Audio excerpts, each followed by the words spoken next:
Hello, everyone, and welcome to IBD Heal, a podcast brought to you by High Carb Health. I'm your host, Shakul, and in today's episode, we interview Luke Tan. Now, Luke is a inspirational strength athlete, a vegan bodybuilder.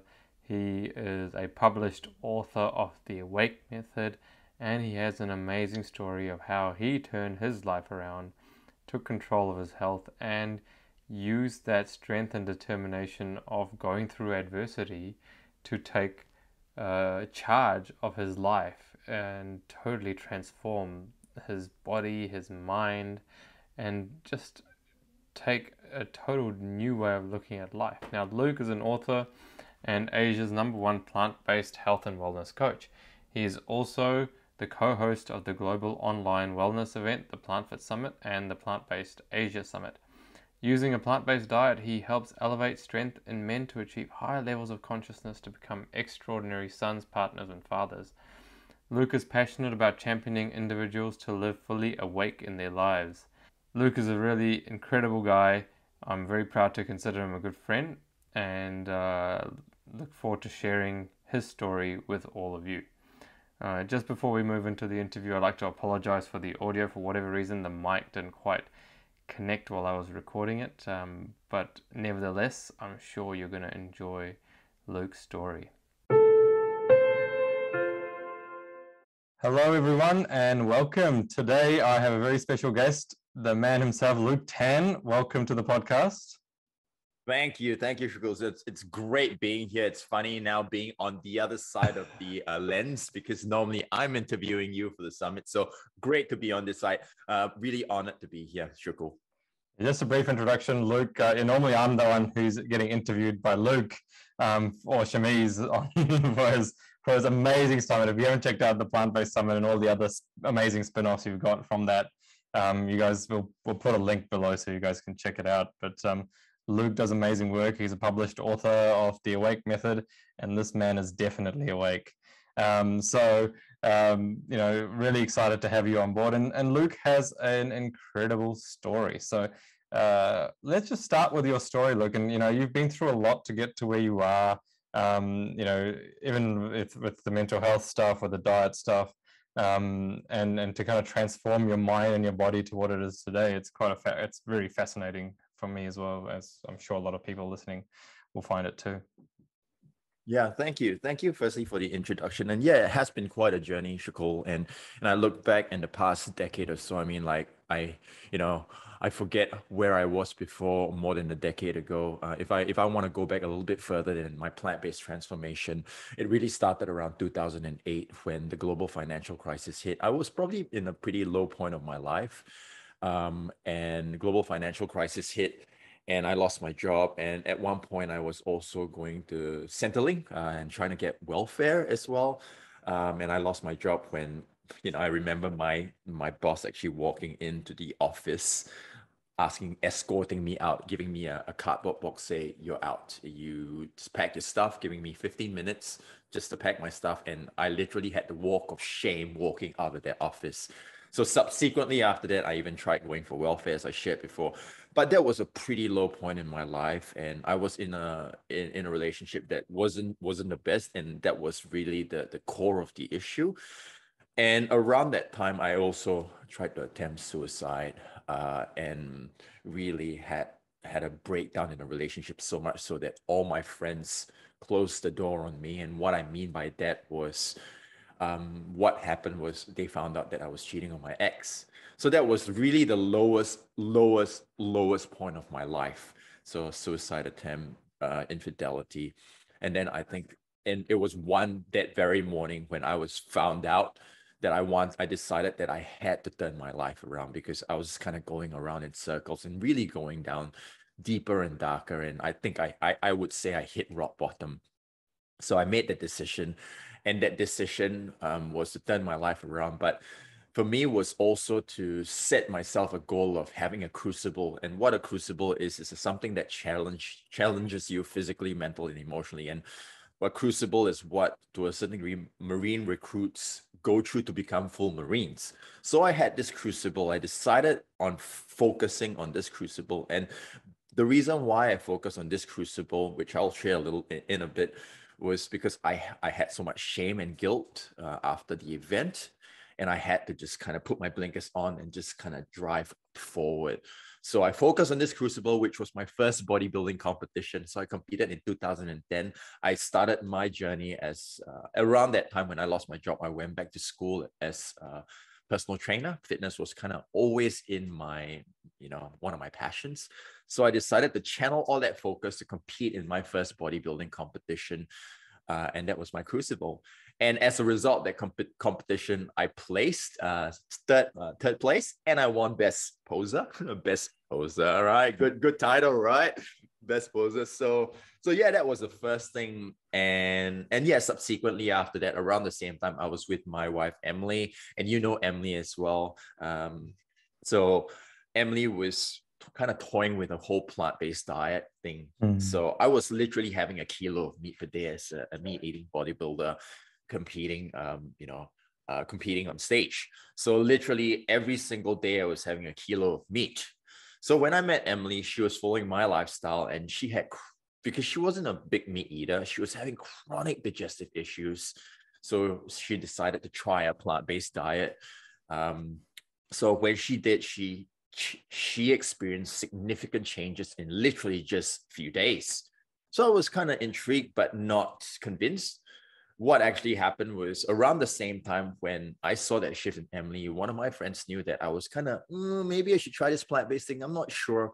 She told me to watch this documentary called Earthlings, and a documentary on animal cruelty. And when I watched the documentary, I literally flipped overnight. I made the connection that all animals were equal, and literally turned vegan overnight. Went from bodybuilder's mindset, all right, well, I got a kilo of protein, let's go kilo of tofu, right? That's the way it works, man, when you're gonna go gram for gram, right?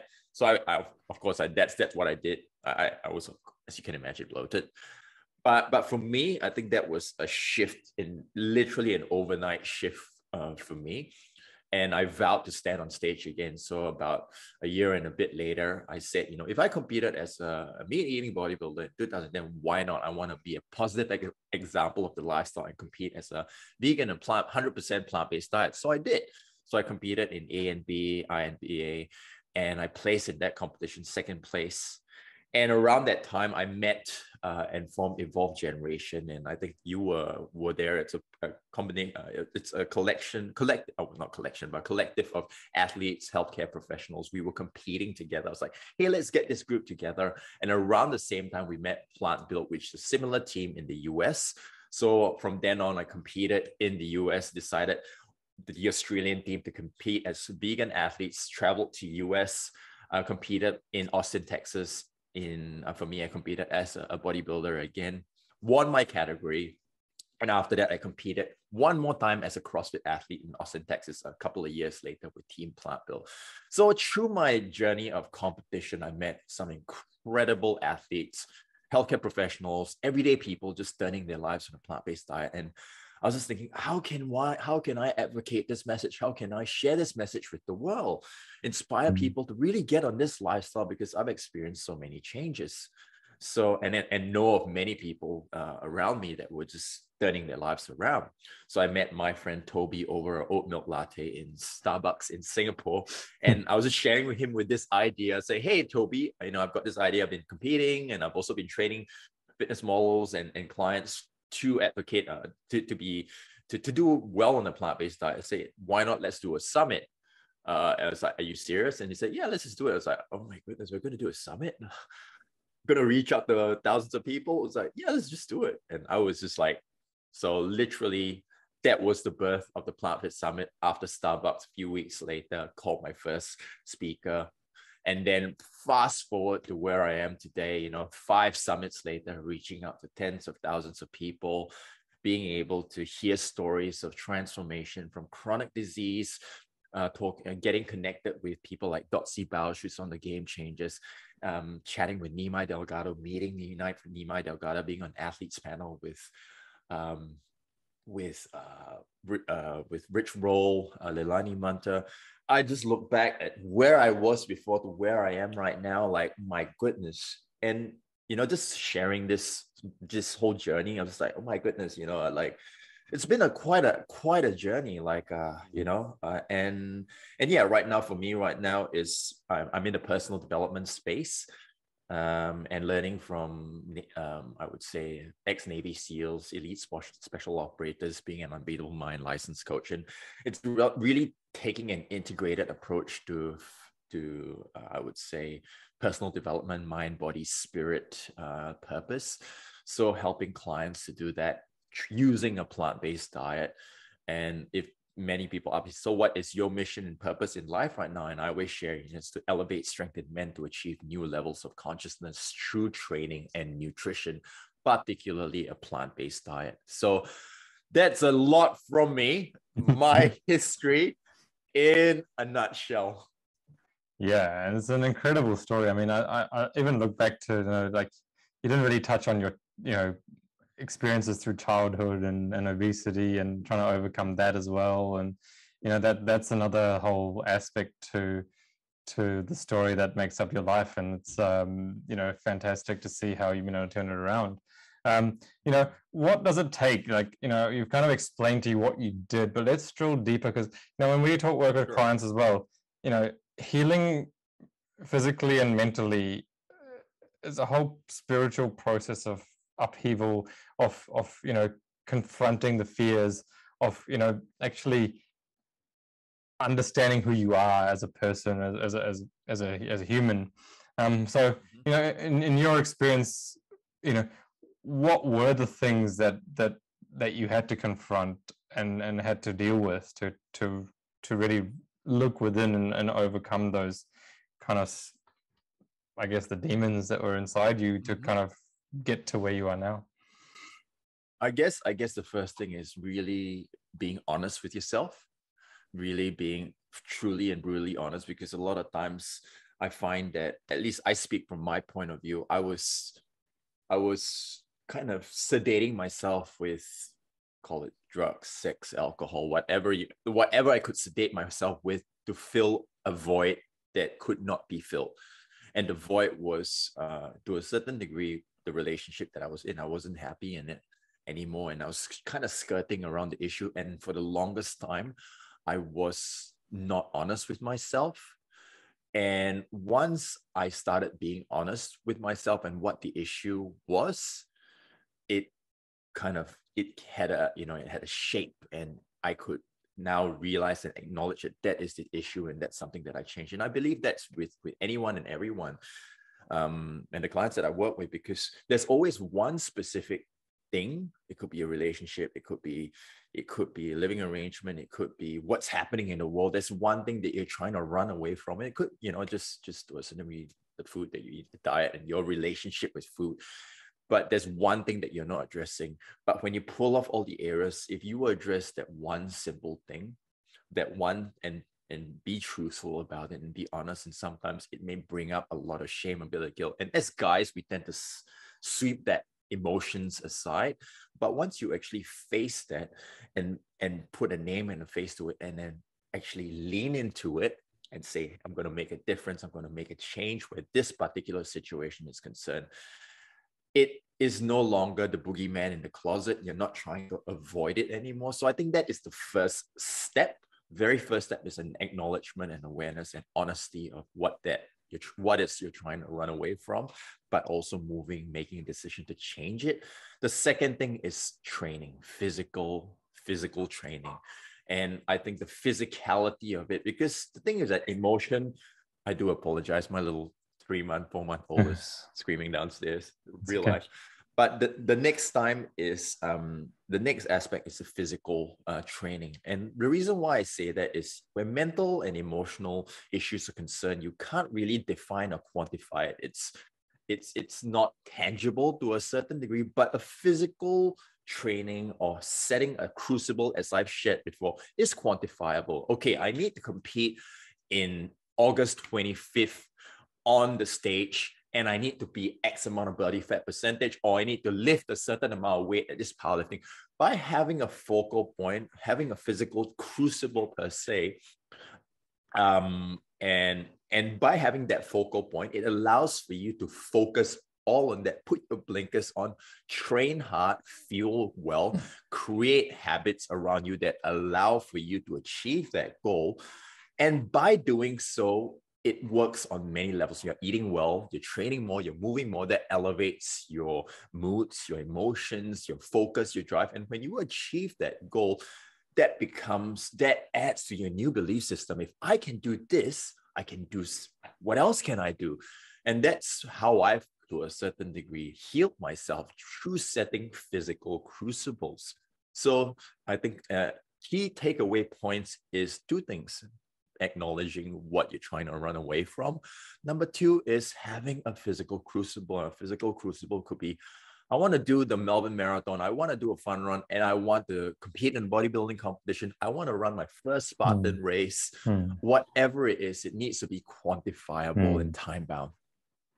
Yeah, I had a few of those. I didn't actually put it in that way, but now I think about it, there were certain targets and goals physically that I had. You know, one of them was to do a 150-kilometer bike race around Lake Taupo, and the second one was to ride 200 kilometers in one day. And I did both of those in 2016. It was just the level of achievement that you do get. 100%. You know, when you, 100%. Or you know, whether it's I want to climb that mountain, I want to ride my bike up that mountain without stopping. You know, even if it's just I want to run 5 kilometers without stopping if you're starting off. That's 100% simple. That exactly. Just a simple little thing. You know, and then obviously you can relate those goals to diet as well. You know, like I just want my breakfast to be plant-based every single day. Exactly. You know, and if you just do that every single day, then you can say, okay, now I've managed to achieve that. That's a goal that I've had. Now my lunch every day, so breakfast and then lunch becomes plant-based every day, and you know, moving on from there. So, and that can apply to everything, right? But I think I've never had it explained in that way, where you set that physical target, which when you achieve, you then realize, hey, I can do that. Okay, so if I can do that, what else can I do? And that you know, the way you explain that is a really tangible goal, and then it kind of springboards you onto being able to achieve other areas of your life as well, because you've got that discipline, right? The discipline is everything. 100%. Yeah. And that's exactly it, you know, from knowing your journey, you and Shami's journey. And Shami's, you know, he's vegan runner. You know, I'm always seeing him pictures of running out in the trails and doing all these races and stuff like that. It's same thing. It's something that's tangible, but I'm sure the running, and you're mentioning the cycling as well. What that does is it forges grit within you, and that grit is what that emotion, that mindset allows for you to achieve more. That permeates every other aspect of your life. Yeah. So agree yeah, with absolutely. you there. And I think even when you're doing that physical experience, when you push yourself beyond your boundary, and you're like really struggling, you know, you're in that point where you're like, I don't know how I'm going to get to the finish line, how I'm reaching the destination here, but somehow you kind of like, you know, just struggle your way across, you know, and then you're like, okay, well, the next time I do that, it's got to be easier, you know. It's really fascinating. And Sham actually just ran his first marathon at the end of last year, I think. 3 hours 38. Wow. First marathon, 3 hours 38. Wow, that's fast. That's really fast, man. Yeah. So it's really cool. Really cool. Okay, Sham. I'll let you get that one, Sham. I'll let you have that one. I'm not gonna go 3:38 anytime soon. I'm a heavy guy. That's my excuse. yeah. But I mean, I think it's a good segue onto plant-based diets and how it's, you know, how you've kind of been able to incorporate plant-based diets, because, you know, we obviously have a very specific niche when it comes to what we talk about around digestive health, and that you have to be very careful. I mean, I'm sure Emily as well, like she couldn't like just go from where she was into full everything plant-based overnight, right? So there's a transition that needs to be taken place. But, you know, a lot of people do message us and say, oh, you know, I've got colitis and I'm really thin, and I want to have, you know, I used to build muscle, or I want to be at the gym, and I don't know, am I going to get enough protein? It still comes up in 2020, was it 2022 now? It still does come up. I'm sure you get it all the time. So where am I going to get enough protein from? Where am I going to get all my nutrition from? And so in terms of explaining that from a physical perspective, from a muscle building perspective, you know, the research I've done, like there's not a huge amount of difference, maybe slight tweaks here and there depending on what you're trying to achieve. But overall, the diet that keeps you healthy, the whole food plant-based diet, is very similar regardless of what you're trying to achieve. Mm-hmm. Mhm. So I guess your question is, is that where do you get your protein, or how to build muscle on protein, or I guess my how? question is, from a muscle building perspective, why don't we just start off with like what like some common meals would be like for you? Like what kind of foods do you eat regularly? Where do you put attention on, or do you really focus hard on like, I don't put any focus on protein, Yeah, for yeah, example. yeah, I don't yeah. put major focus on any macronutrients. I just really focus on keeping a whole food plant-based diet, relatively low fat. So, is there anything that you do different to that for I your guess, yeah, training? for me, definitely, I would say I don't focus on protein 100% like you. And I think Mm, for people moving off the gate into a plant-based diet, as I shared, I share with many of people that I work with, is really changing the lens, because I came from a reductionistic mindset where I wanted to count my protein, my fats, my mm, carbs, vitamins and minerals. Everything was compartmentalized into different segments. So, I had to hit 30 grams, per meal. I had to hit 180, 200 grams. So that was the lens. So the biggest shift, if I could sum it up in the past 10 years, is to change the mind from I would say a reductionistic mindset to a holistic mindset. And I bring up the parable of the blind man and the elephant. There were mm, 5 or 6 blind men that were just feeling around the elephant, different parts of the elephant, and trying to make out what part of the elephant, or what it was really, not even an elephant. And one guy felt the legs and said, oh, it's a tree trunk. Another one felt the tail and said, oh, it's a branch. Another one felt the tusk. It must be, I don't know, some cement. And then what actually happened was, when you actually look at the whole picture, they were just basically feeling different parts of the elephant. But really, it's not a tree trunk, it's not a branch, it's not a piece of cement, it's an elephant. And in order to see the elephant, we need to take off our blindfolds, walk back, zoom out, and say, hey. And that's really what nutrition is. Nutrition is a symphony of mechanisms. Nutrition is a symbiotic relationship with your body, your mind, and of course all the phytonutrients, vitamin, minerals, and fiber. And I think that's the first step. The first step is just shifting that lens, and I think that's the hardest point, especially when you come from a protein mindset. So the next step is very practical, is consuming sufficient calories. Because mm. once you consume sufficient calories for your activity level, you will automatically hit your protein goals. I mean, if we look like at the question of where do you get your protein, with someone else, the question we should scrub out protein. Where do you get your amino acids? So what are Mm, amino acids? So there are 20 or 21 amino acids that our body needs to function. Out of those 21, 9 are considered essential. So what does essential mean? Essential means that these 9 needs to come from the food that we eat. And all 9 of these amino acids are present in plant-based foods, just at varying levels. If we look at, the hi-fi stereo, you've got the 50 hertz, we got the 100 hertz, we got the 30k hertz. And if we look at the graphic equalizer, it's just kind of very, very in proportion, unproportioned to each other, as compared to animal-based proteins, where it might be kind of flat. They call it a flatline amino acid profile. So without going into the weeds with specific amino acids and proportions, I would say, as long the body has the ability to recycle and synthesize the amino acids that may be a little bit lacking in some versus others, as long as you consume a varied diet. So when you consume a varied diet, although the amino acid profile is not as in proportion with each other, you will get all that you need. And in order for that to happen, you just basically need to consume a whole foods plant-based diet, nuts, seeds, legumes, whole grains.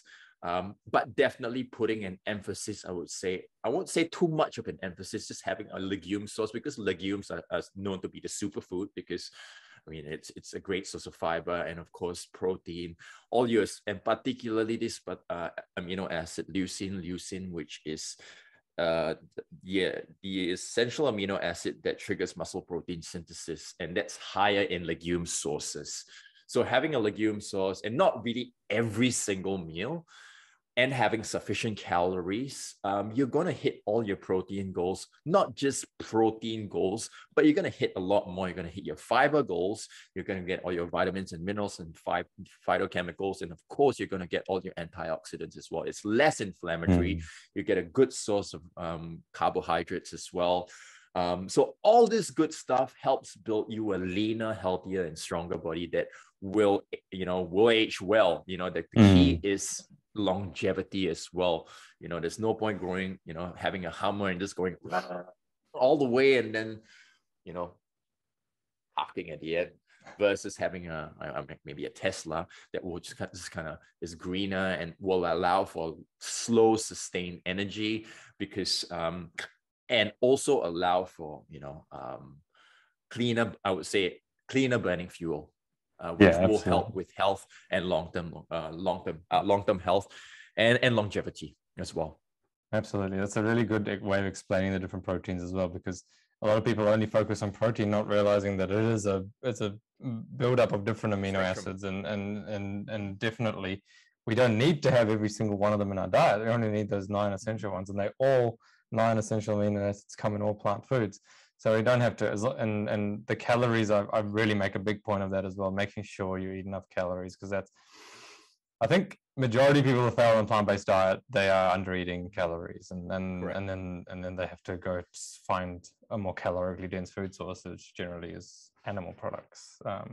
And legumes also a very interesting topic, because it's controversial, isn't it? A lot of people are unsure how to incorporate them into their diet. Now, I will preface that in saying that if you're having digestive problems, or if you're new to a plant-based diet, don't go full speed ahead on the legumes from day one. Definitely. Work your way up to it. Start with smaller amounts and then increase them. But yeah, absolutely, I think if you want to get a really good calorically dense, nutrient dense addition to your diet, legumes are wonderful for that. And as you said, they have a specific component that aids in muscle growth as well. So that's fantastic.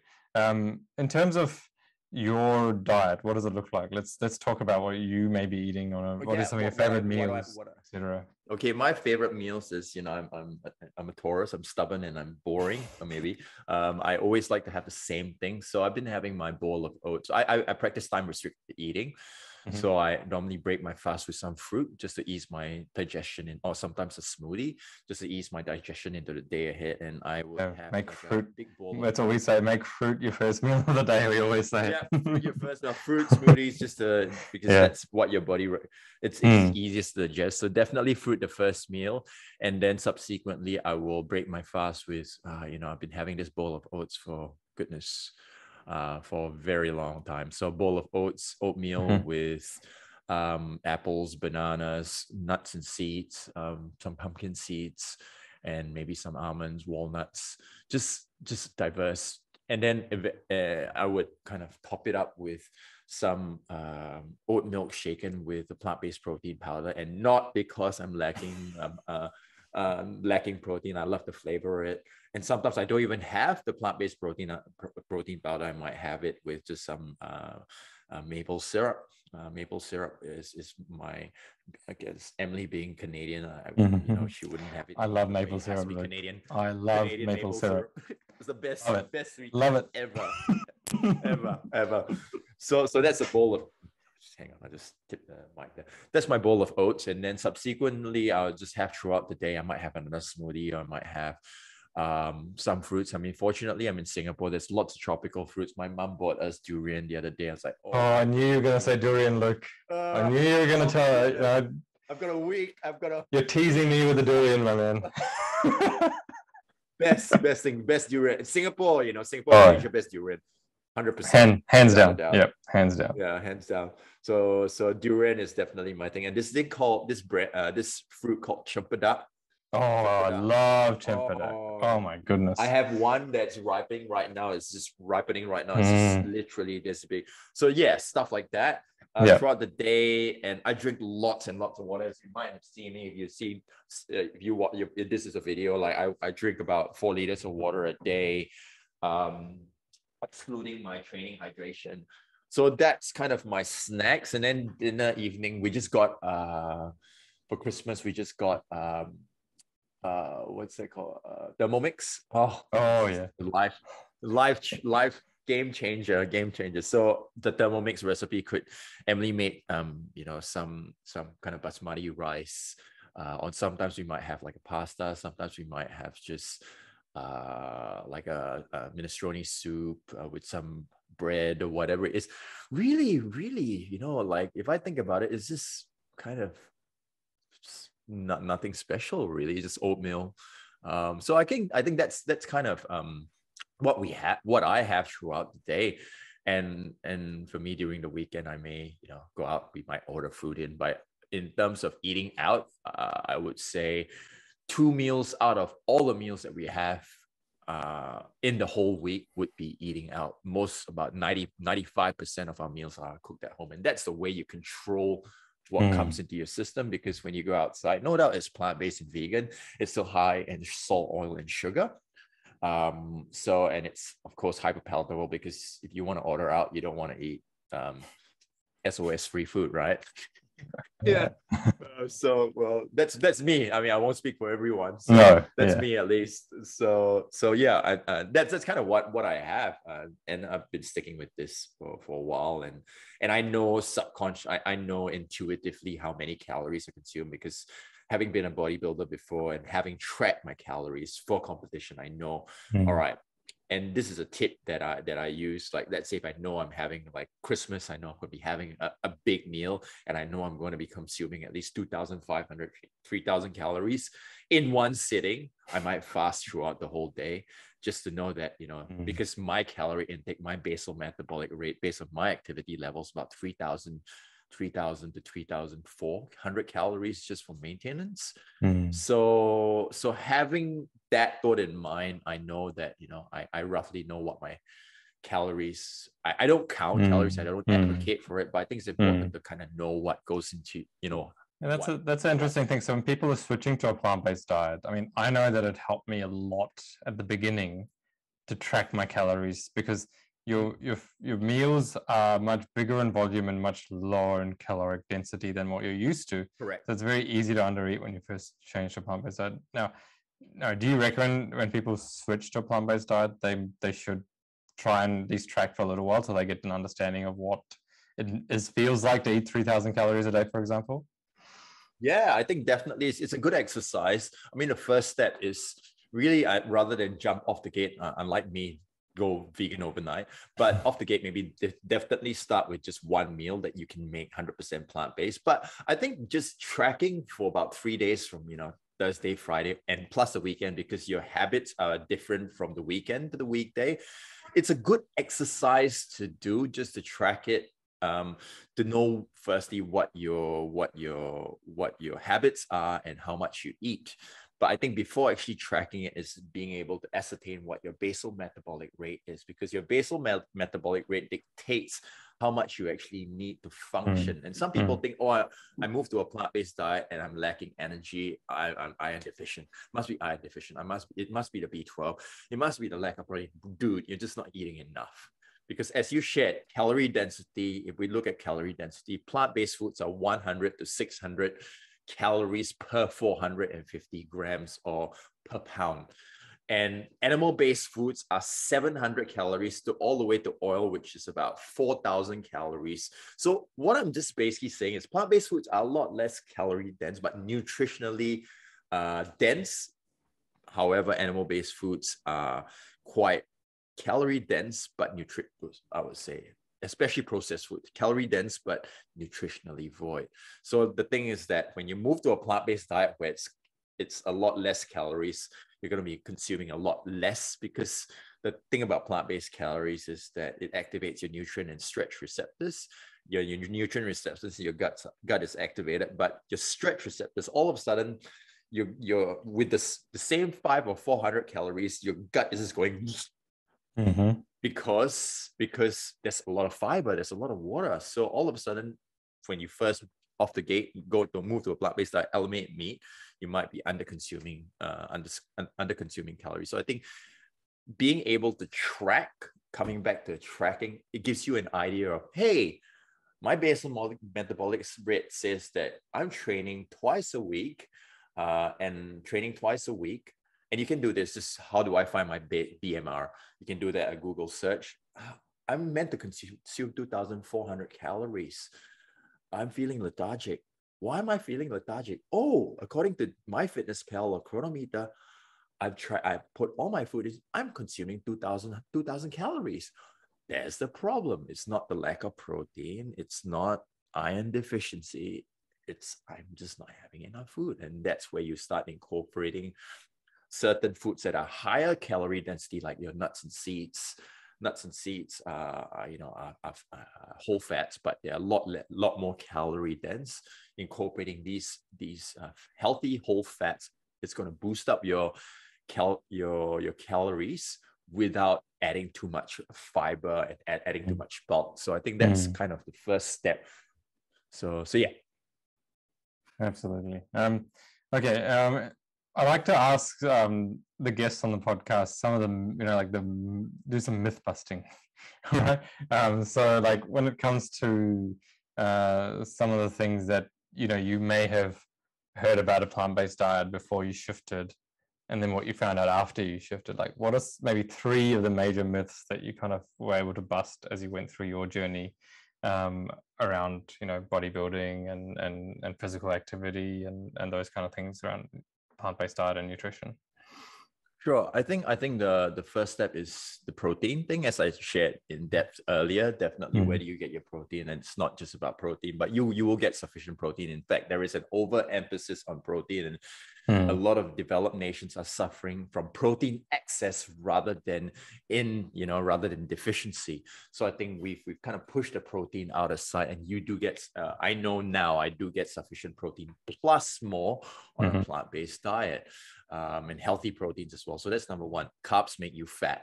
In a fitness space, like carbs, like, oh goodness, the sugar, so definitely, I mean, when we look at the leanest and hardiest populations in the world, carbohydrates have literally moved civilizations. We're talking about, rice in the East, certain grains in South America, where else is that? Barley. Can't remember what grains in East Africa. So I mean, this is the research. Corn, mostly corn and corn. And Corn. Corn is a big one. I mean, you've got like things in the subcontinent, rice and beans and wheat, potatoes in Europe. And wheat in those kind of countries as well. So I mean, the carbohydrates are the sustenance mainly of our human population, and fruit too. Fruit forms a huge part of our history. So yeah, absolutely. So yeah, carbs make you fat. I mean, that's carbs make you fat. Yeah. No, the biggest, one of the biggest, I think probably second after protein, isn't it? Like, where do you get your protein? And then carbs make you fat. That's it. Carbs make you fat. And what is the third one? Oh goodness, what is the third one? The myth. What is the myth? Maybe something on exercise physiology or something like that you've learned. I think I know you're a lot more into looking at body weight training instead of rigid weight-based training. What are some of the, maybe that's something that you shifted your way of training and working your body as well? Yeah, I think for me, if I guess when I want to relate it to what the myths are where plant-based diet is concerned, is that you can't achieve your goals on a plant-based diet. You need animal protein to perform. In the athletic space, if you look at these days, more and more athletes across the board are moving towards a plant-based diet. We're talking, of course, top-level tennis players. We're talking about MMA fighters. We're talking about power lifters. We're talking about CrossFitters, bodybuilders, and strength-based sports where plant-based diet used to be associated with the endurance world back in, with Scott Jurek, Rich Roll, and all these guys. But now it's moving towards across the board, all sports, fighting sports as well. And it's shown that a lot of these athletes that are now, moving towards a plant-based diet are extending their athletic careers because less inflammation, less joint inflammation, better body composition, of course, health. immune system, all that good stuff that comes with eating, nutrient dense, nutrient dense and nutrient diverse diet. So I think that is the number three thing, because if we look at top level athletes, they're moving. There's a reason why. I mean, there's a lot at stake. Oh For these guys, when they've got sponsorships and they're willing to jump in and lean into this, it must say something about this lifestyle. If not, why would I want to try something that might or might not, and sacrifice all these sponsorships and sacrifice my game even? In fact, a lot of these athletes that have moved this life have like even gone like number one, and like Nima Delgado has got his pro card since after becoming vegan. Dotsy Bowles was the oldest athlete in history to stand on a podium for her sport. Why does that happen if it's not meant to happen? Yeah, absolutely. And we know it's not necessarily a new thing as well, because we know through research that the Roman gladiators were on plant-based diets too. They were called the barley men. So, they knew that the plant-based diet gave them optimal performance. So yeah, you're right. Absolutely. I think actually not only are people realizing that the plant-based diet is good for them and their health, but it gives them the athletic edge too. It's like a level up from the competition. Like if you're performing at this level, you can actually increase it. Definitely. By changing your diet, blood flow increases, oxygenation to the cells improves. Huge 100%. Amounts of improvements that can be made. Now, just as we finish off the session, I mean, I know it's been a while since you've published your book, but I wanted to talk about it in case someone's interested in buying it and reading it. It's called The Awake Method, and it's a really nice book written by Luke Tan. Can you talk about it a little bit and explain what your, I guess, reasonings were for writing it? I mean, my reasonings were for writing it is just to help share with people my journey and the mistakes that I certainly make, at least going from a kilo of animal protein to a kilo of meat, and really the nutritional science behind it. But it's just to help someone really understand a plant-based diet. Off the gate, there's recipes in there.